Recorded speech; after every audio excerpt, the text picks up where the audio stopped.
What's up, and welcome back to Nowstalgia Pod, giving you your last look at what's going on in 2023.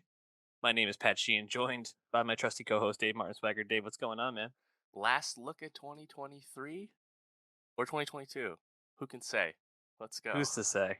Uh, yeah, I guess I'm already on to next year because, man, watching Avatar 2 this weekend felt like I was in the future with this Oh, yeah. James Cameron technology Let's taking go. me into uh man, the Navi world again. Pandora, baby. Pandora, We're there we go.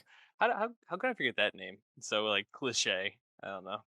It's kind of stupid, but anyways, we're gonna be talking Avatar 2 as well as Bardo, an Absol record, and Survivor 43. But Dave, just how you feeling about 2022 wrapping up?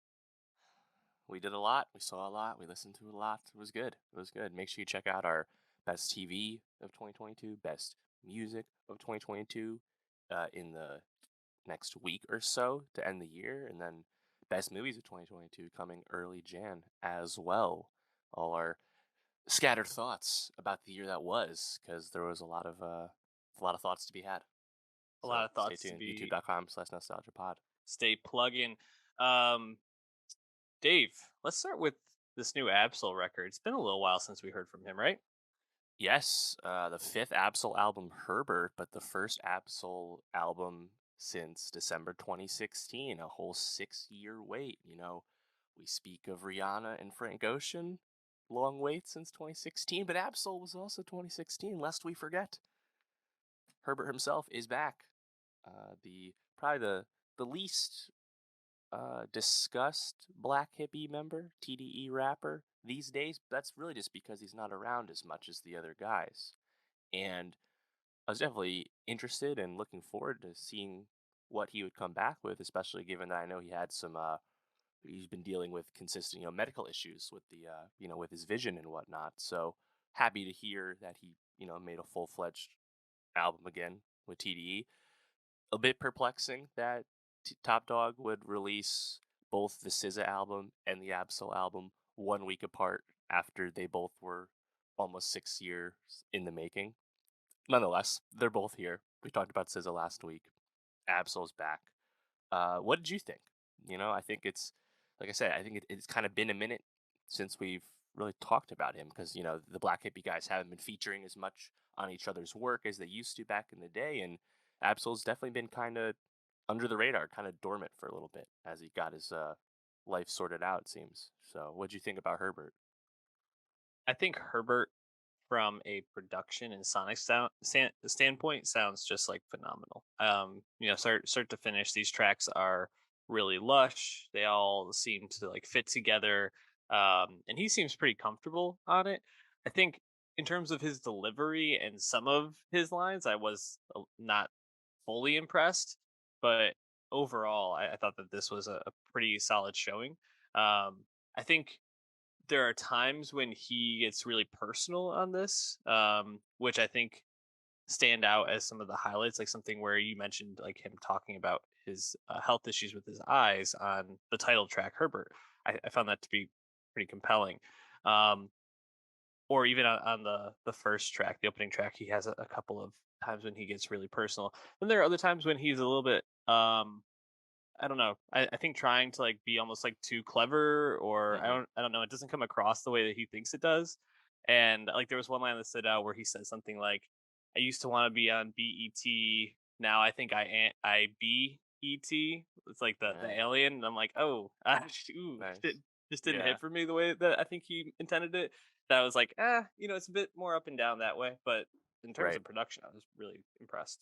Yeah, I think in terms of like his songwriting, his rapping, lyricism, I think it's always kind of been up and down. Like if you reflect back on Absol's career, the highlight would be Control System in 2012. That was the first record I heard of his. Quickly discovering all of Black Hippie all at once at that time, and on that record, like that's like where like the best Absol is to be found. Songs like Terrorist Threats, songs like Book of Soul, songs like Black Lip Bastard. On songs like those, I think he was really great at kind of waxing on about his like observations about society and stuff. He kind of like went a bit down the rabbit hole, a bit off the reservation on the subsequent albums to inconsistent effect anyway. And nowadays, I think what was nice about Herbert is that he at least started to like bring it back around and not just kind of get fake deep about stuff. Because I never thought he was really like as insightful as he presented himself to be on stuff like that. So I like it when it's just a bit more like reserved. That being said, on Herbert, you have a song like Art of Seduction, which is just like groaner after groaner, like sex line and Hmm. romance references and whatnot. And I was like, oh, this is a tough one. I don't need this at all, my guy. I would much rather just hear like him kind of get in the bag a little bit in a song like Hollandaise, where it's like this is just like Yeah. amazing flow from Absol. You know, like he has like great ability. I think he just always has needed to kind of hone in on what kind of song he's trying to make. Yeah, I agree. Hollandaise is one of the standouts for me as well. I think he just sounds great on that. I also like one a couple songs later, "Fuck Out My Face," FOMF, Mm-hmm. which just Bass is hits like, hard. yeah, exactly. It's just it goes hard, and when it was going, I was like, "What is the last F?" Because I figured it was "Fuck Out My." Then I was like, "What's the last?" And then "Fuck Out My Face." Like, oh, it's too perfect. So really, really catchy chorus there. What other songs stood out to you that you liked?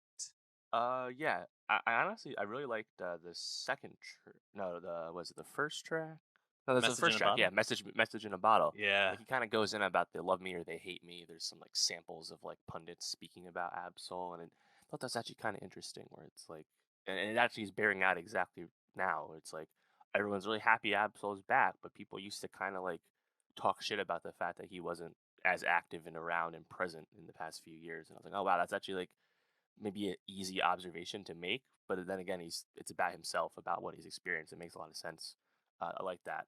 Um, on No Report Card, I love that he called himself KRS2. I thought that was so funny. Like someone had to have made that reference before, obviously to KRS One. Um,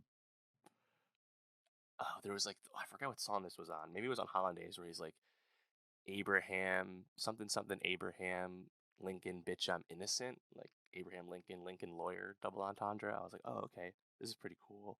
Um, shout I'm out totally Matthew with you on McConaughey. fuck on my face.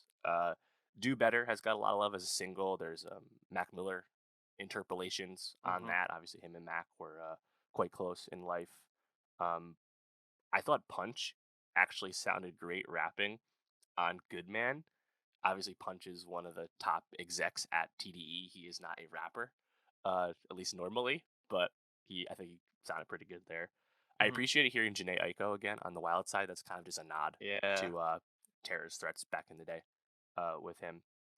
And then, how'd you feel about the Joey feature? Because I thought Joey sounded pretty good, but like I was like really annoyed when he like makes a reference to Icarus, and then the next bar he like explains about flying too close to the sun, melting your wings. It's like no, no, no, we know that, bro. We know what Icarus means. You don't have to then spell it out. You know, it was like it was like filler bars almost. It was kind of annoying. Yeah, I thought Joey was fine, and that track overall didn't really like stand out to me very much. But yeah, that is a bit of a choice. But there's probably a lot of people nowadays that don't know who Icarus is, so I don't know. Maybe it's needed. Yeah, I think you hit on most of the ones I liked. I think the second half of the album falls off a bit for me. Something I like agree. It's too positive long. vibes. Yeah, oh, definitely too long. But like the last three, like it be like that, positive vibes only, and got a rap. I was like, okay, I'm ready to move on from this at this point. Right. But I Yeah, I think think, like go the ahead. one big highlight at the end would be, I believe, "Got a Rap," where he acknowledges that he tried to commit suicide last year, which I don't Yes, believe was thanks. public at all. Obviously, that was a illuminate thing for him to speak on, you know. But yeah, I agree. The album kind of fades away and gets a little long, and that was kind of the case with his last two albums as well, where they're a bit bloated, and like we said, his songwriting, his messaging is often a bit inconsistent, and like that can kind of wear on you when it's a long record. So that being said, happy to hear Absol back after such a long wait, and he sounded good, you know. So that's great. I hope he's still happy with his situation with TDE, and we hear something again from him. And while we're at it, Schoolboy Q started tweeting that we're gonna hear something soon. So it sounds like TDE is starting up a new hot streak by the sound of it, which Nice. is always exciting. Yeah, shout out to Absol, especially with him sharing that he did have a suicide attempt last year. Just glad that he's in a place where he's releasing music and feeling better, hopefully. So, um, Herbert, check it out, and also be one of the last tracks we add to our Nostalgia Best of 2022, other than maybe a few loose singles that may come out over the next couple weeks. Probably unlikely. But Dave, let's move on to TV, where Survivor 43 wrapped up this week, Wednesday. Um, you and I had been texting a little bit about this season, especially as it went on, because I think while Survivor has made these like changes to the game with more idols, more like riskier advantages, things where they want to put advantages out in the open so that people have to kind of negotiate and strategize around them. You really just can't beat when you get really strong, thoughtful, creative players. And I think this season thrived off of the fact that they had at least two, if not, and I think up to maybe like four or five players that are memorable and I would love to see come back. And, um, I think we have to start with the winner, Gabler, but then maybe work our way back to who else stood out from us. What were your feelings around Gabler's win this season? Yeah, I think that's kind of the big talking point, right? Like up into this finale, I was like, this is pretty solid Survivor season. Maybe nothing spectacular on the production, new Survivor twists kind of things, but more so just like once again, they did a pretty good job of casting like a diverse range of people who think and act different ways and have different backgrounds, and it just manifests in a really nice way. And like that's what like is the core appeal of watching Survivor, right? Mhm. And then we get to the finale, and it's like, well, I think all of us going in, we're like, well, if Jesse can survive to the finale, to the final tribal, he will win It's for in the sure. bag. Like that was pretty obvious, and of course, it was obvious to his competitors that he was Mhm. such a big threat, and thus he gets taken out at fire and doesn't make it to the final three. It's Gabler, Owen, and Cassidy. And at that point, I was like, okay, Cassidy probably wasn't anyone's first pick of like the people towards the end there, but with Carla gone, with Jesse gone, with Cody gone, yeah, Cassidy's probably the next most deserving one. It's a credible survivor win, good for her. And then like this, the really unexpected thing happens where Gabler just really charms the jury in a really unexpected way. Like he really got everyone to buy into what he was saying, and he was representing his ability to kind of move through alliances and be flexible and shift where he needed to be at the right time without getting heat on himself. And it was a pretty compelling pitch. And at the same time, I think Cassidy probably needed to go a bit harder on owning why she deserved it, because she did deserve it, and Mhm. she just didn't quite capture the jury in the way she needed to, which is a bit unfortunate. I think they were holding a lot of stuff against her, Mhm. specifically like her decisions with the fire making challenge and who was and wasn't in it, including herself. Uh, but yeah, What like a the whole like ridiculous thing. I know, and we'll get into that, but the whole like Alec Gabler thing kind of coming up, and next thing we know, there was this alliance that Gabler was in with what was it, Cody and Jesse? I forget what they called it, but like we're getting told all these things at the end there from Gabler, and the jury's like backing him up and like acknowledging it as as they fit into the story. And it's like what would be nice if like We saw the this. the audience had kind of been on this journey too, and we had built it up to Gabler's kind of upset win from the bottom. It would Mhm. feel more compelling because like to us as viewers, we just didn't see any of that to the point where we didn't think he had a credible chance. Right. And certainly winning a fire making challenge, beating Jesse, who's not good at fire making, surely that doesn't mean anything to Gabler suddenly winning, right? It certainly shouldn't. No. So I just think there was an issue with communicating the arc of this season, because the arc we thought we were getting was not the arc that it ended up being. So I mean, good for Gabler donating all the money. He seems like a nice guy, seems like a genuine guy. Second oldest winner. That's obviously very cool. Mhm. And I think he came a long way on the season because he started off, I think, very grating, very annoying to both, Yeah. I think, the audience and also to his tribe mates. The fact that he was able to have that self awareness to kind of adjust how he moved on the show, and clearly it worked. So hats off to him. But yeah, I think there's some issues with I think Survivor thinking of now kind of bubbled up with the way Survivor 43 ended. Yeah, yeah. You summed it up really well. I definitely think the alliance bit was the piece that I think was most surprising to me in the final, because that really became a point where Cassie was made to look like a fool on a few of her pitches to the jury. It was like, I had set this move up and I was navigating this, and they all were like, oh no, actually, there was this alliance of like five of us that had already set this up and made you believe that you were the one setting it up, but you didn't actually. And she was like, oh, I guess I just didn't realize this. And neither did we as the viewer. So we're Right. like, what the fuck? Like it doesn't feel good as a viewer to feel blindsided in the final tribal council. But beyond that, yeah, it felt like they were way more interested in setting up some of the other contestants who seem more likely to be invited back. And I think Gabler will be invited back as a winner at some point. But Jesse and Cody specifically feel like contestants that they wanted to give a really like drawn out and full story arc to, as people that they probably want to set up as people that will be in the franchise more and more moving forward. And Jesse and Cody were great players this season. I mean, those two as an alliance, Jesse made the right play in getting Cody out when he could, because Yeah. I think Spectacular, wasn't it? if they got to the final tribal council together, I mean, how do you choose between them, right? And I guess at that point, Jesse wouldn't have had the move to take Cody out, so Cody probably would have won. But man, just two incredibly strong players. And yeah, why don't we talk about that move? Like, how did you feel about Jesse totally backstabbing Cody, and then everything afterwards? Yeah, well, I think obviously it was really brilliant. It was really smart because Jesse needed to differentiate himself from his core alliance member. Jesse is more reserved than Cody, even if Jesse had been more of the mastermind and it wasn't a 50-50 thing. He wouldn't have been able to communicate that as well, given how charming Cody is, right? So it was smart. Obviously it was cold, it was heartless, and I think like Survivor obviously is a much more like positive, happy place. They don't really like edit people into villain roles anymore, which Mm, I kind of would like to see villains again. Like it's just fun, but I mean, you see at the end there, right? Like when Jesse like stands up and like offers to shake Cody's hand, and like Cody like legit pauses and like takes a deep breath thinking about it.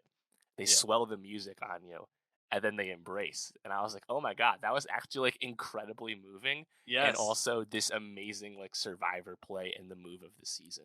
You Hmm. know, I was like, wow, that was like a classic like pantheon like Survivor moment. I think.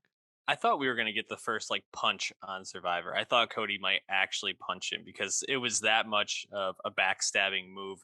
And in listening to some of Cody's like one-on-ones afterwards, he was like, it was a great move and it was the right move. I'm just mad I didn't realize it was the right move at the time.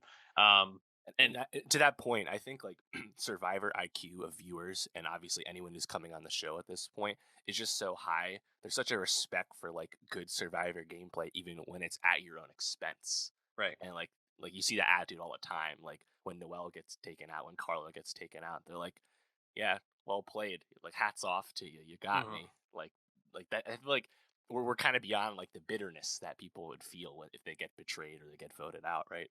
Yep. Oh, I agree. It's probably hard in that moment when you get voted out, especially by someone that you trusted so much, to just totally realize that. But no, I agree with the sentiment. I think the other thing that I liked about this season compared to some of the other ones we've had, because they are trying to bring on like these Survivor like fans who are diehards, have watched every episode, know every contestant ever. Right. But in past seasons, I think some of the ones that they've brought on have been almost like too over the top in terms of their fandom and like how they're bringing that into their gameplay. And this felt like the right balance in terms of the contestants that they had were not overly obsessed with the history, but were aware of the history and bringing that into the game in different ways. And it felt like I didn't find myself feeling as like annoyed or grated by the like survivorness and like the survivor fandom of the contestants, but I appreciated that they would like call back to past moments or past strategies, and not Mhm. wanting to have certain things happen again, so on and so on. Yeah, I agree. We should talk about fire though and I wanted that to ask the you, paradigm. how do you fix it? I say get the fuck out of here, dude. I think I never really liked it. I returned to Survivor when it was already introduced, so you kind of saw it from its genesis. I didn't. But from what I see, like it's played its course and its intended goals, it just shifts like how you target threats to like a vote earlier. Like Hmm. everyone's smart enough to adjust to it. So I don't like the introduction of a subtle crapshoot at the end there. Also, because now players seem to really like view it as like something that the winner of the final immunity challenge should take as a risk to boost their own resume when Hmm. they should just be getting credit for winning that immunity. Like I kind of hate that whole premise. It's like, oh, actually no, let me like take my armor off and completely expose myself just to make sure I can guarantee that win, as if I haven't done everything else to get here to this point. Like I would rather just eliminate it. I think Survivor, to its credit, has innovated and changed throughout its 22 years, and that's why it's still so successful. Obviously, it's not as big as it used to be, but it's still a solid, healthy show for CBS. And you have to know when your twists, your changes have run their course, and I have a feeling they will eventually adapt out of this. But I think it's like really necessary now. Like the fact that Cassidy had this held over her head, I thought was like super unfair. Yeah, Chris Underwood putting himself in the fire making challenge as a way to get out. I forgot who he was taking out that season. Seems to really have uh, set up this idea that if you don't have another like strong contestant that you're trying to like put up against someone that you're trying to get out in fire making, then the one who won immunity should be the one that goes in and just like takes the clear like winner to that point out. And that just seems ridiculous. Like if you win immunity, you should not have to give it up in order to like convince the jury that you're a strong player. You won Es- immunity. Especially the final immunity, the one with the most at stake. You know, Exactly. And those you're making it challenges. like it's the one with the least value. It's so stupid. And Cassidy not only won that challenge, but she fucking dominated. Like her stack, even though it fell like right after she got on the Yeah, plank, like everybody else's, they got to like third 12 or 13 and fell over. Like she deserved to win yeah, that final and she won immunity. 3 challenges too. She was a great player at the merge stage. Hmm. I thought, and like I mean, to her credit, like she was able to survive a lot of early heat and shift around. And like, why doesn't she get credit for using Carla as a shield? Like, I don't Mm. understand. Yeah, It's it's, like oh, Carla's gone. Jesse has this amazing move, but he can't finish because he always sucked at challenges. yep. He lost. Mhm. Cassidy should win, you know? Yeah. But like they were so willing, the jury, to be charmed by Gabler. And like Hmm. again, credit to Gabler, he really nailed it with the pitch. Yeah. But like I think just she got totally fucked, and the fire should not have factored into that at all. I completely agree. How would you feel if the final immunity challenge was like whoever came in last has to is now on the jury? Like instead of it being like you are like on the jury by like vote, it's like if you come in last in that challenge, you are automatically on the jury. Ah, that's really interesting. So like as opposed to having a final, well, we don't have a final vote anymore. We have the fire making. So Hmm. instead of just limiting fire making, we're almost like skipping a step, huh? And using the putting value on the challenge. I like that because I And think Survivor does a really good job, especially compared to other reality shows, of really making fair and objectively winnable like challenges to mhm. all body types and sizes and gender and whatnot. So I would love a re-emphasis on a challenge for sure. I think that's actually a really nice idea because it it at least tries to do what Fire did too, where like taking some of like the threat heat out. So like if you can last to that final challenge, then you just have to win it and you're good. Mhm. Or not lose it. I think that's a decent idea. I think the downsides to it are in terms of the storytelling of the season. They like to use the like final four as like a reflective point for the season, and also like the strategy of setting up the narratives for the final tribal council.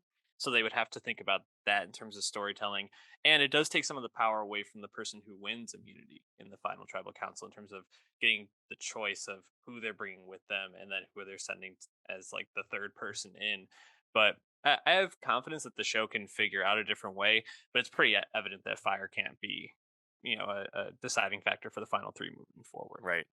So we know we're getting Survivor 44 in spring 23. I believe March 1st it starts. I imagine that'll be a season similar to the one we just had. But then a year from now, fall 2023 will be 45, and everyone's assumed that is going to be the first like season featuring returning players from this new era Yes. post Survivor 40. Um, like you mentioned, they gave a lot of shine to people like Cody and Jesse and others.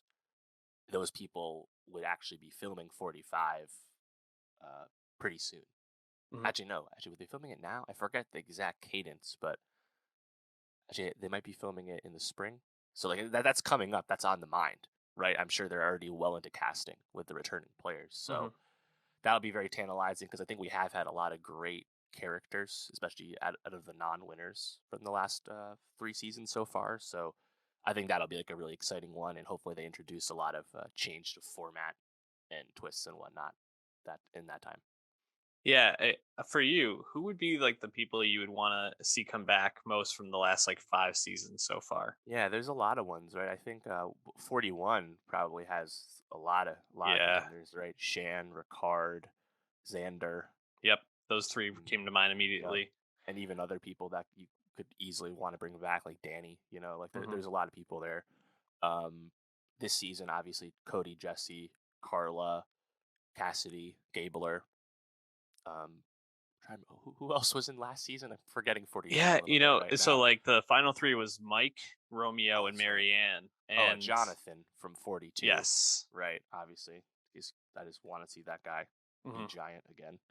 Um, who else Although was somewhat problematic, but he oh, was? Yes. Oh, uh, I guess there like was bunch of other High. people. Yep, High Uh, was pretty good. yeah. Um, Roxroy had a nice story arc, although not Guys very Alliance. liked. Yeah. Um, I'm trying to remember her name. Hold on, I'm pulling it up. yep. Uh, I forget that Marianne won last season. Man, that's yeah. insane to me. Oh, Drea from 42. I thought was Yeah. really great. She would be Yep. nice to come back as well. Yeah. Yep.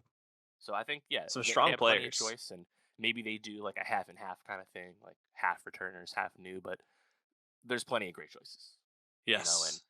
I would imagine like I, I wonder if they ever go back to pre-40 people. Obviously, some people are going to start aging out of being a realistic pick, but eventually they're going to do a new school versus old school Survivor. You have to imagine, right? Hmm. Because like obviously, what's 41 onward, there's less days. It's a faster game, and then pre 40 and before it's a longer game. So like these contestants only know one version of Survivor. So like, could you introduce a new version of a new length somewhere in the middle pit them against each other? Obviously, I know they went to a shorter length due to cost certainty with the production of the show, and it's like future and finances and whatnot. So maybe they won't do that, but yeah, I think maybe down the line, maybe season 50 will be Yeah. the return of some old heads. I don't know. I think the hard thing is like season 50 puts them what, like 3 more years down the line. Yep, So by then, is Tony gonna want to come back? Because you really can't bring back older winners and not have Tony after his last I performance. know. And like yeah, like it's a lot of people in their 40s, right? Like Yeah. no matter, yeah. So maybe not, but 45, I think we're all pretty excited for because we assume we'll see some returning faces, which will be awesome. Definitely. Let us know your thoughts on Survivor. How do you fix fire? What did you think of Jesse's move? But let's keep it moving to the big little screen. We got Inaritu back in our lives, man. Were you itching to get some more Inaritu? Well, I don't know if I was itching for it, but at the same time, I really do like Birdman, and I really love The Revenant. His last two films. It's been a while since The Revenant, but he won Best Director 2 times in a row. I think justly for those two movies, and this is not what I would have wanted to see next in Bardo, but I really like to defend The Revenant. Some people kind of shit on it I was now, gonna say, make fun of the bear scene. I think that movie fucking rips. It looks amazing. Leo and Tom Hardy are so fucking good in it. I love that shit as like a frontier movie. And Birdman, I haven't seen it since it came out. Maybe the fake oneer visual aspect of it has faded from its spectacle at the time, but I remember enjoying that. Emma Stone, you hate Twitter. Still current. Uh, yeah. What about you? How do you feel about his two most recent works? Obviously, Bardo is Inarritu's return to making a movie in Mexico for the first time in a long time. yeah. I mean, we hadn't seen a big screen. thing from him in 7 years. Revenant was 2015, and he'd only done a short film in 2017, so really hasn't been doing a ton of stuff. Yeah, both Birdman and The Revenant are movies that like I appreciate. I think I would prefer The Revenant over Birdman, but I really liked the score of Birdman, like the like drums throughout, or something that is like very memorable to me. But I don't think I necessarily was like, man, when are we getting Alejandro Inarritu back in our lives? So for me, I wasn't like fully anticipating this, but when I heard he was dropping this movie, I was like, "Huh, I definitely want to check it out. It'll probably be pretty good." And I don't know, man. Bardo was a tough watch for the most part for me. I have to say, once I think it's the kind of movie that you have to meet it on its own terms, and once you meet those terms, it clicks. But if you have a hard time meeting those terms, I think you're gonna have a rough time with this. What about you? R- Yeah, well, I think the subtitle is actually super apt. Bardo, False Chronicle of a Handful of Truth. It's like, you know what? That's kind of what it feels like watching this movie, a false chronicle of a handful of truths. It's like, if you lean into it, you like kind of squint and you see it, kind of thing. But I mean, a lot's been made of the fact that this is another like autobiographical, putting director putting himself in the movie, in the story that we've gotten this year after Steven Spielberg's The Fablemans and James Gray's Armageddon Time. But the thing that seems to be a common refrain without this is that people have kind of knocked Inarritu's like self-importance as a voice for a while now, and Bardo is him leaning so far into that, right? It's literally about an artist like almost defending himself from criticism of his work and his art and his career, and being okay with being happy about what he's done and achieved and stuff. And it's like, I think that a lot of people just don't want to hear that from Inarritu, you know? And whether that's fair or not, I think that's just a sentiment you have in like the film community, unfortunately. Um, the thing though is like right away, like you watch this movie and it's super surrealist. It's super abstract. And that's just not what I was expecting going in. And I think you have to try and like latch on to some of the moments where it's at least a bit more grounded. Because like I'm totally for like, you know, expressionist like visual storytelling and stuff. But I just don't know if like the message really comes together to almost justify this movie kind of being all out there and stuff. And like it did remind me a bit of some of the weirder scenes in Andrew Dominic's Blonde, unfortunately, for that reason, where it's like I just don't really understand what this is supposed to be doing, and like your plot mechanics are kind of like they're almost like too stilted and simple to justify this much like surrealist stuff. So I don't know. I definitely struggle with it a lot. It's a long movie, but even if it wasn't that long, I just had a hard time connecting with it. Unfortunately, I really wanted it to be good, but I don't think it's that great. You mentioned the length, and I think that makes some of the surreal stuff seem even harder to really sit with because it's very indulgent, right? And you think about like there's literally a moment near the end of the movie where we're gonna spoil some plot points at this point, so if you want to like circle back, please do. Um, After he has his stroke, and I think it's insinuated that he's going to die. He's like walking through the desert and like seeing his parents, and his family's like kind of following him, and he's telling them that they have to go back. And I literally was just like, oh my God, we get it. Like, I just was like, we've been sitting with this like idea of like this is his death and he's moving away from like real life. He's in this desert. I was just like, I can't be with this anymore. Like, I just need this movie to end at this point. And I feel like there's a couple of moments like this, like the loss of his second son Mateo, um, a day after he's born, is something that is like a major driver of character development and plot in the movie, right? Because there's even points where like not only do they show Mateo's death and him actually being like put back into the mother's womb in the one of the very first scenes, um, but it's called back to a second time, when the main character, hold on, I forgot his name. Silverio. I don't know how I forgot that. Where Silverio and his wife Lucia are making love, and he's going down on her, and then the baby's head pops out, and he pushes it back in, and it's just like all right, like I understand that you're trying to get the idea of like their intimacy is impacted by this loss that kind of just like hangs over their relationship and their family. But holy smokes, like this is like really in your face and like out there and not very subtle, you know. And that's the thing is No. it feels like some of this could have been way more subtle, but it's quite outlandish and really like hammering home some of this like metaphorical abstractionism, like you mentioned. Um, what were like the because it's kind of like in vignettes of his life. What were the vignettes that you liked more than others? Right. Well, I think just quickly speaking to that subtlety point you mentioned, right in the beginning where it's like he's like in the bathroom and he hears like the radio talking about how Mexico has agreed to sell the state of Baja California to the United States for Amazon specifically. And I was like, wow, that is like super on the nose, but okay. But then it actually becomes like a continued like furthering point in the story as we go, and it's like almost a way for him to connect to him having some guilt about leaving Mexico behind and emigrating to the U.S. and whatnot. And I was like, yeah, man, this is like a bit on the nose. Like, I don't know if you have to be like Mexico's selling Baja to Amazon. It's like Jesus Christ. At least Yeah, think of it's something a bit more insightful. I don't know. yeah Um, it. in terms of the vignette, I liked. I think in the beginning, like when he goes to the talk show that he used to Mm, be involved at the network or whatever. That was actually pretty cool. I thought the production design, the lighting looked really nice, yeah. and I'm always kind of there for like when the lights come on and the host kind of switches up his energy on Hmm. the guest stuff like that. That was probably the most effective thing to me, and like because that was also like the most like grounded aspect of the early goings too. Yeah.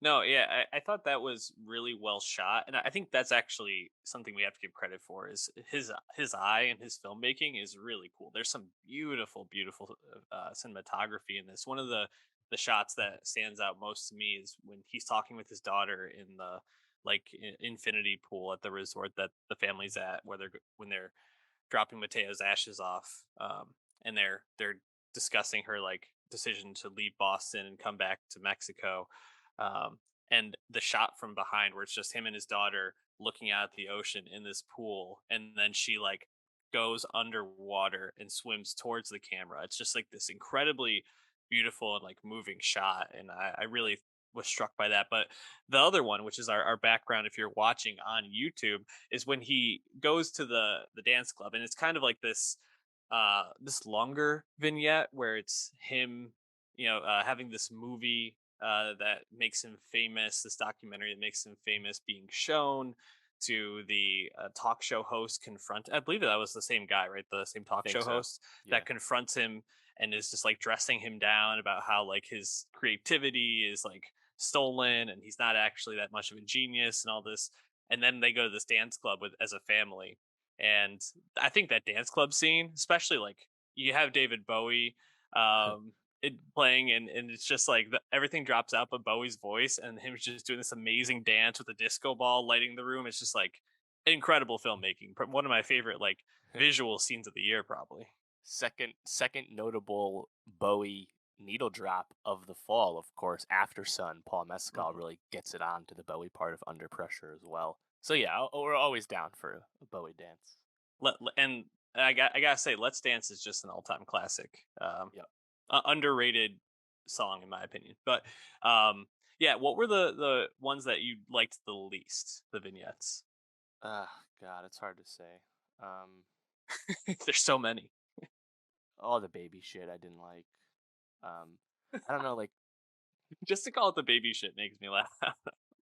you know, I was kind of there in the beginning where he's talking to like the U.S. ambassador, some like swarmy old white guy, and Hmm. like next thing you know, he like envisions like the Battle of Chapultepec, I think it is, and like the concluding battles of the Mexican American War. And I was like, I just don't know like what this is supposed to communicate here. It's like you guys are talking about the war of the past, and you clearly see it in different ways as a Mexican and as an American. We get it. Hmm. You have to like show like the conclusion of the battle. I just don't understand. And then like I don't know, later on, he's communing with Cortez, the Spanish conquistador, and it's like I don't know, man. Like, I really struggle with the surreal shit, honestly, because like I don't know. Maybe if I was more invested in the like the grounding plot, it would have been different. But I just wasn't. Yeah, I agree. The battle didn't really work so well for me. I'm trying to think of like the other moments that I think a lot of the stuff near the end, like after he has the stroke and he's kind of like walking around, that didn't really like sit very well, or didn't really like meet me very well. And then I think like some of the stuff where he's in the house with his wife after he comes home after finding out he won the award, and she's like, you're talking without moving your mouth or something like that, and then she's like, she's there, then she disappears, and then I just was having a hard time following that. And you mentioned the baby aspect of it all. When that pops back up in that, I was really like, oh, I don't know. Like I feel like I might have to take a break from this movie. Um, I mean, we know Inaritu is going to make better stuff in the future, so not even like hopeful that he makes better stuff, but just that he Hmm. finds some sort of I don't know, idea or inspiration, like the Revenant, that he can go back to and just use his knack for filmmaking and storytelling in a different way. Yeah, But I mean, bad beat for Netflix as well between Bardo and Noah Baumbach's White Noise. They didn't really find a Best Picture contender the way they've consistently done the past few years. It seems like this year didn't. They picked the wrong horses this time. absolutely. Well, Dave, did James Cameron make a movie that might be a Best Picture contender with Avatar 2: Way of the Water? Shoot, Sully, stick together, my guy. We are so fucking back. Let's go. Yeah. I guess I want to ask you first, like, what's your temperature on the first Avatar? It's been 13 years since we got it. Uh, Yes. one of the highest grossing movies of all time, Number unseated by. one.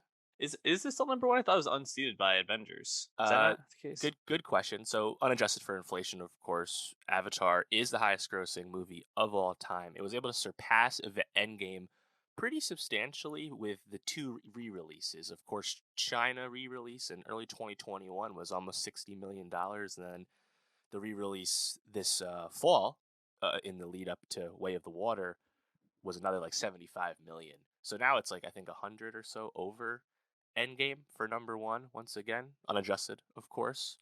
But yeah, in terms of the temperature, I'm a big fan of Avatar. I have like really fond memories of going to see the original, December '09. I don't remember when exactly I saw it in relation to opening weekend, but I do remember like the big blizzard, the big snow that we had in New York at that time. It's a pretty Hmm. common story a lot of people have if they saw it in New York or New York City or something. Saw that with some of my friends, and like we was really excited to see it. And then it actually ended up being my first Blu-ray purchase as well. Was the Wow. Avatar extended edition, which was the way you could see the extended sex scene between Jake and Neytiri. Hell Um, yeah. yeah, like I think people know that scene, but almost forget that it's only on the Blu-ray because when we had the re-release come out this year, it wasn't there. And when I saw the re-release this September, people in my crowd like audibly gasped when it cut and didn't show the extended scene. And I had to look it up. I was like, oh, it's because it's only a Blu-ray scene. Makes sense. You're But with some yeah, horny ass viewers, dude. hell yeah. And I was looking forward to seeing it again this fall because it had been some time and I wanted to see it again. So I saw an IMAX 3D. I didn't see it in 3D at the time.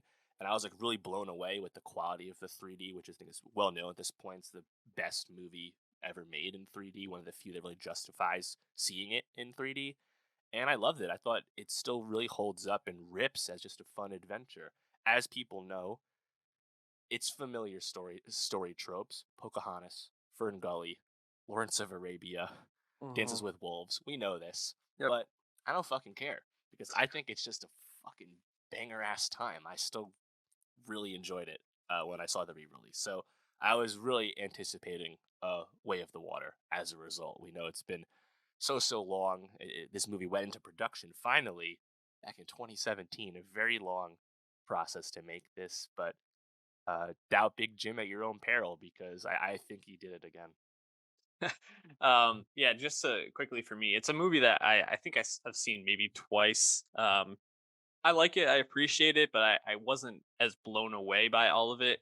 I recognize that the filmmaking aspect, the inventive aspects, the dedication of Jim Cameron to be able to make a movie that looks this stunning and is so much CGI, almost all CGI, is just remarkable. He is a dedicated man. Like he has a vision. He's like, I'm gonna fucking make this vision, and no matter what I have to do to do it, if I have to make a submarine that can go to the furthest depths that they've ever gone, or if I need to create new technology in order to capture the images the way I want to, he does it, and I completely respect that. And I mean, Hmm. you even just look at the films he's made, and it's like, Oh, yeah, he's undeniably one of the greatest filmmakers of our lifetime. So yeah. James Cameron's resume, we should just state it real quick. He made two of the greatest sequels of all time in Terminator 2 Judgment Day and Aliens. And then he literally made the biggest movie ever twice in Titanic and Avatar. And now he's just running it back with more Avatar. But he's like, you know what I'm going to do? I'm going to invent underwater motion capture filmmaking. I'm going to do VFR, variable frame rate, in picture. I'm going to have a screen on your movie screen that'll have different frame rates in different parts of the same shot. So he just on one hand, would it be cool if he was more like Ridley Scott and Spielberg, who just crapping out movies all the time as he gets older? Sure, we would love that because the quantity would be fun. But I can't help but just be really impressed that he was like, you know what, my resume is unlike anyone else's, and I'm just gonna do what the fuck I want to do, and it's pretty cool. yeah, and I think going into this, I was like, all right, I know that I'm gonna be blown away visually. I know that this will probably be a competently made movie. I really came out just impressed and saying, "Wow, this is really, really great." And I should never have doubted him. I think my take backs of this are a little long, which I mean, fuck, we just talked about Bardo. It didn't feel as long as Bardo, and it was about 30 minutes longer. So I'll give it credit there. Um, 13-year wait. It can be long. That's my yeah, take on it's it. I do have to say 3 hours 12 minutes. It's a bit of a task, and this It is is. after watching the Batman, which was 2 hours and 50 minutes this year. Yep. Movies are getting longer. Not exactly sure how to make sense of that, given the fact that everything else in terms of our lives are mostly getting shorter and more consumable. Um, I think the I think I really liked the second hour, which I've heard a lot of people having issues with that, and the third Uh-huh. hour I think is undeniably one of the greatest action movies of the last Yeah. probably like 5 years. So it's like, okay, James Cameron's throwing his fastball, hitting the black still. Um, but overall, I think I still have the same takeaway where it's like, yeah, Avatar's pretty good. I just don't understand why this is like the highest grossing movie of all time. It's kind of insane. Spectacle, man. It's all about the spectacle. No one goes in and is like, ah, James Cameron, amazing writer, amazing dialogue. That's not what he does. Truly, Mhm. it's never what he's done if No. you watch his other movies. But that's fine because that's not what he's invested in. That's not where he excels. And I think, to your point, I think Avatar: The Way of the Water is clearly superior to the original. And to me, a big part of that was I thought it was significantly more emotionally resonant Mhm. and affecting in that regard, which again, with James's track record is not a given. And then, of course, it still has all those other qualities we were coming to expect, which was, you know, pioneering new filmmaking techniques and presenting that to the audience in a kind of breathtaking manner. Um, and the action chops that he has as a filmmaker, well established, but still really great. The ending is just a fucking thrill, you know. But I was really surprised with how much I connected with the Sully kids. I Yeah. think that's kind of the key hang up with this movie working or not working for someone would be whether you like being with the Sully children. And not that they're all super richly drawn or anything, but I all think they make enough impression and they really fit the movie. And like you said, that middle hour once we get to the ocean kingdom, the Metacaina, Mhm. and we meet a new kind of Navi, a more aquatically adapted Navi, and you see some stuff that you know well. It's like kid gets bullied by other kids, Mhm. outcast middle brother, stuff like that. I was like, I'm loving this. I'm loving this. Obviously, I know what they're doing. I know what's happening, but I was really digging it. I thought the youngest kid, Talk, was it? Toke? Took. Took. Super cute. Super, Oh yeah, super lovable. dude. How could you not love Took? Although I Absolutely do not. have to say, the fact that they just kept taking Took everywhere with them, like get a Yeah. babysitter, bro. Like what's Yeah. happening? Yeah. It's At like the end there, when like they're in a Took and fucking war zone and they're taking Took out on just like a jaunt into the battlefield. Like what is going on? what was it, Took and Kiri? They're like, we have to go back and get Spider. I was like, Yeah. no, no, Took, stay back. You don't Yeah, have to right. go. Took, you cannot add anything to this mission. Just go home. Just be safe. But I think they do a really good job of, at least for me, it really worked with the two sons. Mhm. I'm trying to remember their names. It's The oldest one is Natam. Natayam, and then the middle one, Loak.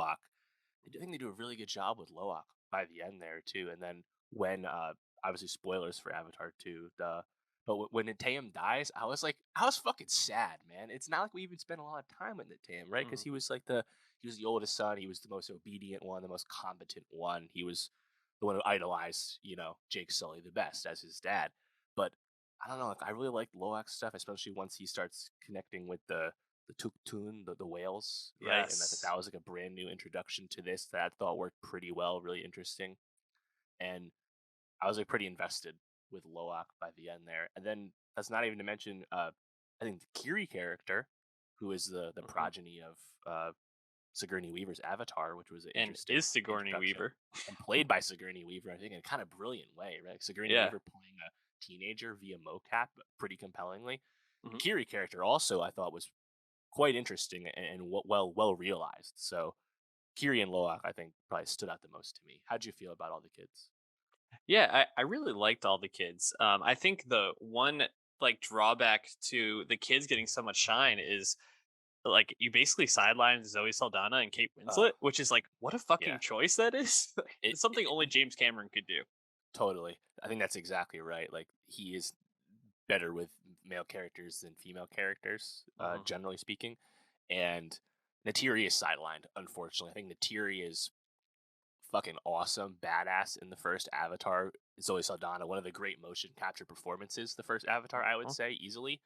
But she doesn't have a whole lot to do in this, and kind of like the drawback of James Cameron presents itself, where it's like Jake gets to do like a lot of the dad stuff, but Natiri doesn't get to do a lot of mom stuff, Oh, and she's just kind of playing off Jake, and that's just I think unfortunate because I really like that performance and that character from the first movie.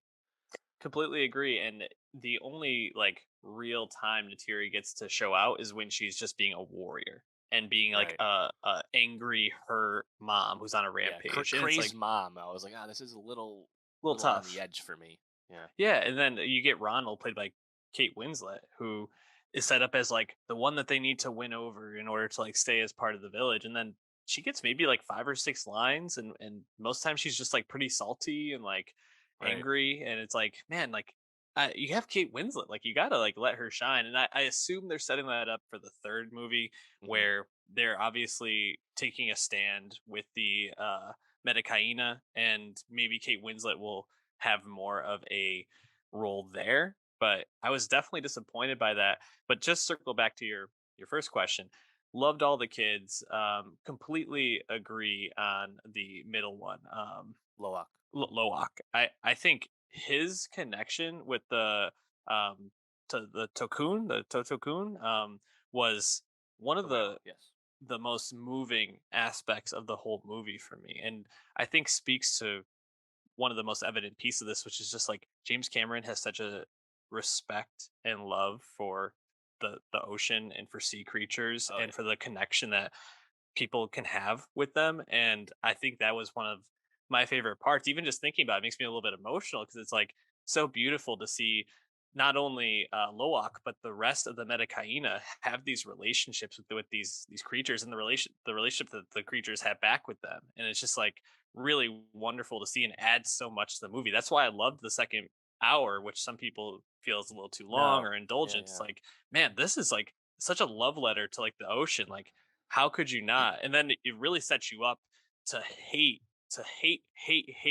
the poachers, the humans who are Yes. killing them just to get the the thing from their brain that Right. lets humans live or The new stops aging. unobtainium, if you will.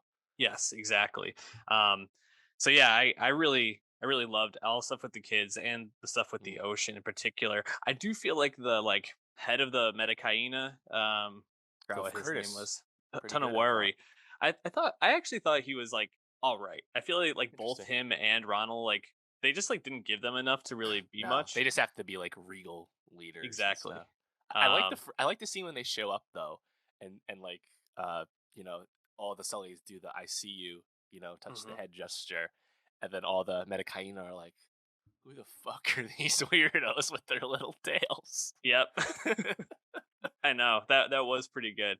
Um, yeah. So tell me about the third hour because I think that's really the thing. Oh Yeah, wait, actually, real quick, going back to the poachers, Jermaine Clement yeah. of I was gonna say Flay the Flock of Seagulls, Concords. Play of the Conquerors. Thank you. Yeah, I really love his performance in this because you can just yeah, tell that he feels so stuck by this corporate capitalistic yeah. Marine thing, biologist character. but he really has a love for them, and I was a little sad to see him die, but also felt like none of them could have made it out. So, um, Yep. also a little happy to see them die. Also, Giovanni Ribisi just showing up for one quick download scene, which I loved that because it was literally a download scene where they're like, "Yeah, Yeah. we're just gonna Great give you this exposition. information." So good. Yeah. Um, So well, to that point, real quick, like, going in, obviously years and years ago, they announced Stephen Lang would return to Avatar 2, mhm. and not like Sigourney Weaver in a new role. He would return as Korrish, and I'm like, huh, how are they gonna do that? Because Korrish is super dead. Stupid me, if I had thought about it for more than a second. The bad guys have avatars too. What a great idea! How did I not see this coming? I But mean, I don't. I yeah. like Stephen Lang as a chewing the fuck out of everything over the top bad guy. Mhm. Calling people Buttercup and shit. Like, I've always loved him as a bad guy, and like them being able to like kind of like go undercover a little bit as looking like the Navi and whatnot. I enjoyed that because I think they were able to kind of like play a lot of hits off the first movie throughout this part, like watching Quaritch go get the Banshee, go at the flying mount, right? Watching the Sullys learn how to ride the Sea Banshee equivalents basically, and like go through that. Like, I liked a lot of like the kind of like montages that are almost like nods to stuff that was like really big and rousing in the first movie. But yeah, overall, it was cool that Quaritch was back, just because I thought Lang is really fun as the bad guy here. But I yeah, agree. the ending obviously is really big and wowing, and I think just really super engaging, and Yeah, I just mean, incredible action filmmaking, honestly. Cameron basically puts together Titanic and Terminator 2 for that final hour, and it just is fucking incredible. The guy obviously loves sinking ships. Like he loves things where the water is rising and it's perfect storm-esque. I think when you finally get Jake having the showdown with Korish, it's just fuck yeah, let's go. And I really love the moment when they all the Sullys can get away and Korish is like, I'm always gonna be coming after you, and then he's like, all right, well, why don't we just end this now? I was like, let's go, and really was stand out, stand up in your seat moment, really cool. Um, yeah, what were your favorite moments in that final hour? Yeah, definitely that. When Natayam dies, like him Mm, going back in to like save everyone else, and I started to get a feeling. I was like, we're gonna lose someone. There's no way. yeah. And I was like, oh, and the way he like at the end when he's about to die, and he's like, I want to go home, and they all like accept that he's about to pass, and they're like, yeah, it's okay, you can go home. I was like, oh, this is like really fucking sad, and Hmm. like I wouldn't expect to feel that about a character I just met, and also the character who's not Loak, the one you've spent all the time with, you know. Right. But I think like they do a good job of building up these connections of family and brotherhood, and I think Avatar through two movies also I've really enjoyed how they kind of present this kind of animist view of nature and whatnot, and Awa communing with everyone, right? So like when they pay it off at the end there and they return the Tayam's body to the sea, obviously a nod to how Sigourney Weaver's body is given away at the end of the first movie, but just like this stuff, like I'm only willing to meet Avatar where it's at with like its presentation of its like more spiritual stuff. I think a big part of that was Kiri. Basically, the whole time is able to slowly kind of fit into that in a new way for this story, which I quite enjoyed. But yeah, I mean, like I think like all the set pieces are really great too. Like everything with the whales too, like Yes. watching the poacher crew take down the whale in full. You watch like the whole sequence, and like like Spider is like fucking so sad watching it happen from like the bridge of the main ship and stuff. That was like I think really effective. And then obviously I just love watching like the Navi fly around or swim around attacking the humans. Like I think just it always looks so good, and it's just probably the best example of how this completely like CG realized world just looks so crisp, Yep. and it's not that the visuals are always like super amazing. I think a part of that is like the VFR does change, and it's hard to I think keep up with like what level of picture you're watching in real time. How can anyone like track that? But I just think the action is always just it's just super credible and super thrilling as well. And like Jake and Natiri, like I just love watching them fucking slit throats because they're badasses. Yeah, there's like that moment where they go back to the ship to get Took and the other daughter, Katiri, and Yuri. um, yes, thank you. And they get onto the boat, and they're like a stealth mission, basically, like kind of like sneaking around, even though all the Marines know that they're coming, and it's just like so tense and so well done. It's really amazing. You mentioned also the stuff with like the whales and the one that Loak befriends, Yes, like Patakin, the outcast one. Payakan. Man, he fucks shit up in that last scene, and it's so awesome. It's just like so satisfying to watch and like have the ocean kind of like get back. And also, I think who does he save at one point? Oh, doesn't he pull Jake and Loak up after Yes. yeah, that he's Yes. drowning? That that honestly is like some of the like most tense stuff is like how Natiri and Jake are both completely like spent after their individual battles, and Hmm. the way that Kiri and Loak save them is just really an awesome way I think to end the movie. And then you have like the final emotional beats, but Right. man, overall, just I thought the movie hit in so many different ways. Yeah, I think even our introduction to Payakan, where Loak looks like he's fucking DOA from this shark, Hmm. gonna drown. Like that was I think really tense, really thrilling. And the way they faded out, I was like, oh my god, are we gonna lose a kid this way? He literally drowned. That would be fucking gutting. But Hmm. then you actually meet this completely new faction in the Yeah, Avatar world, which is these really thoughtful, intelligent whale creatures. I was like, wow, more this is intelligent great. than us. Yeah, pretty sick. Um, yeah, man.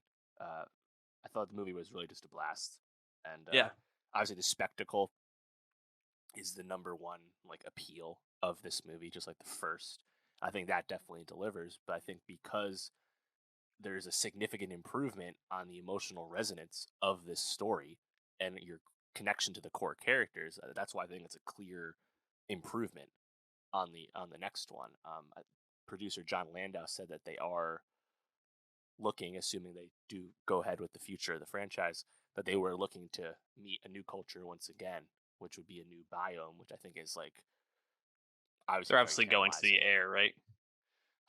Yeah, I don't know, maybe like the desert or something. It's like I mean, Yeah, think of Star Wars, right? Like Star Wars is classic for all your biomes, right? Through the original trilogy, we go to desert world, snow world, forest world. I feel Sky like we're World. Yep. I feel like we're kind of doing that, which Well, I'm down for because like I like the different cultures of the Navi. I think is also still untapped potential as well because it also adds to this like general theme of togetherness and acceptance of stuff, which has kind of been through the whole movie ever since Jake went from outsider to leader of the Omaticaya.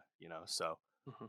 I think there's a lot of potential for the future, and I think like the fact that they were able to step up, I think the dramatic beats of this franchise's storytelling has me like even actually more excited than I would have been, even if just the spectacle was great because we knew the spectacle would be great. Well, and to kind of talk about the future, Cameron mentioned that he wants to make 5 of these, but if Mhm. this one flops or doesn't make as much money or there's not as much interest, he might only do 3. Yeah, What would be your call at this point? It's on pace to make 525 million opening weekend box office worldwide. I think that's actually coming down a bit. Okay. Um, China number is a lot lower than expected for a number of factors, including COVID. So we can't really speak to the box office until we watch it through the end of the year. Obviously, it's about to just dominate the holiday time in the U.S., for example.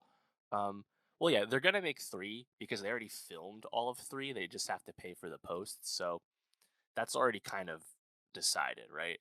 Mhm. Um, I'd love to see five. I don't know if we have if Cameron necessarily has the time, right? Because like he he has to want to go forward without necessarily waiting for new technology to be available to create. Lest we forget, Avatar was in his brain long before he made it.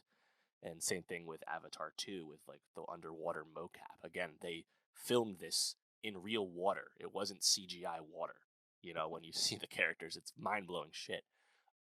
Assuming he's not waiting to invent some new technology once again for the upteenth time, yeah, he can probably get it done. He is 68. Like he's got a ton of time left for these long productions, right? Damn. I'm certainly down for five, but we'll at least get three. So Yeah. There is a piece of me that, I mean, if he wants to keep making these, I'll keep going. But I also would kind of like to see him get back to something a little bit more grounded. yeah, Like obviously, like Terminator's not necessarily like a grounded movie. Aliens isn't like a grounded movie, but it's at least more of a world that we know. he's a Um, bit removed from True Lies, wouldn't you say? oh yeah, for sure. Um, you know, I don't know, like that. I think there is an aspect of this where he's such an innovator that you want to see him keep innovating, but Right. like he just does things on, like, anything he takes on, he just does it on such a great level. I would almost like see him take on something like Titanic, like a real world event, Hmm. and like Hmm. make a spectacle of it. Yeah. I I guess don't like the know. comp to that right now would be Nolan doing Oppenheimer, which we'll get next year. Yes, Nolan is a bit of a comparison to Cameron in terms of the kind of filmmaker they are. spectacle. Um, one thing we should probably mention still regarding Way of the Water. How did you feel about the character Spider? New character, a Yeah. human, kind of a feral human character, quote unquote, an obvious homage to Newt from Aliens. Hmm. Uh, it's revealed quite quickly that Spider is also not just the son of a human who left; he's actually the son of Quaritch himself. Hmm. How did you feel about Spider? He's kind of, in a sense, an adopted son, still kind of an outcast. They really do their best, I think, to keep his arc close to the vest in terms of will he get connected to his dad, especially when he's like watching like the tape of Natiri killing his dad in real life. You Hmm. know, I think it was an intriguing character. I think for the most part, the fact that he was like a real person looked great next to all the Navi in the CG environments. Like there was no Yeah. uncanny valley with him to me at all. But how did you feel about the spider arc? Obviously, he saves Avatar Quaritch at the end, even though he won't align with him. He's doesn't break bad or anything, but keeps Quaritch in play. Interesting character. I'm not sure how I feel about it, but I think I did like him. Yeah. I think I was I liked seeing him on screen, like you mentioned. Seeing him next to the Navi was really cool, and I think he has some really great moments. I think his connection with Quaritch was something that I was a little. I don't know. I don't know if it totally worked for me, Maybe especially because, underdeveloped, I guess. yeah, and like at the end when Corch decides not to, like, or to let go of one of the daughters, I think it was Took that he had at that point, to let go of Took in order to like not have Natiri kill Spider, which Yeah. I don't think she would have done anyway, but obviously like he wasn't gonna let her like call her bluff and like let her potentially do it. I don't know if that like fully made sense because as much as there was like they were kind of setting up like, oh, their connection was building, like you said, it's not actually his son. Like this is not like he has his memories. The Avatar has the memories and the personality, but it's not actually the Avatar's son. And Porch is such a cutthroat person in all these movies. I wouldn't. I don't know if that totally made sense or hit for me. Um, I do think Spider like saving Corch was one of the most like a fucking course. Like this guy just can't fucking die. Like no matter what Right. they do, he just can't fucking die moments. And I was actually kind of looking forward to them just like introducing like a new villain in the Yeah. next one, like Edie someone maybe even Falco, little yeah, cameo in Avatar: Way of the Water as like the new commander of the human presence. right. So I was like, okay, like this is gonna be a chance for them to like introduce a new villain, like really level up. But this guy's just like the Terminator now. Like he's just Yeah, gonna keep getting bigger and badder. right. Well, I think it could be interesting if maybe Corage gets to like break bad and go rogue a little bit and not be directly aligned with the humans and almost be like a third faction or force in some way. Hmm. Not sure if you could get there like dramatically with making that make sense, but that kind of came to mind for me. Um, yeah. Well, on its face though, like we saw that new human base and all the tech they have and stuff, and it's like clearly the Navi insurgency will not end anytime soon, Hmm. as that's established for the third movie. But yeah, I guess more to come. TBD on the Spider character, right? I think overall the other Sully kids, I think, are all resounding successes, and Yes, Spider is not a success. It's just probably not as successful, or probably would need more time, and we'll see how that goes. But for sure. yeah, man, I just I had a really good time with it. I was really happy that I enjoyed it as much as I did because I had a lot of anticipation for it, and uh, yeah, it's an exciting time to have like a true like event movie here Yeah. again, and the box office will be very interesting to follow because this like not to the degree of the first one, but it will perform like the first one, where this movie is expected to leg out at the box office and really draw people to the theater for an extended amount of time, at least until like Martin Luther King weekend. Assumingly it'll be like the number one for like 5 6 weeks in a row. So Yeah. it'll be interesting to see like casual movie going attend this movie similar to how Top Gun Maverick performed. So Mhm. the business will be interesting to follow. Well, Dave, that wraps us up for 2022 beyond our best of list. So um, please be checking that out. We're going to have our music best of list, our TV best of list, and then shortly after the start of the new year, our best movies of 2022, which I think we'll probably be talking about Avatar again, if I had to I think guess. so. Yeah. So hit that subscribe on youtube.com/nostalgiapod.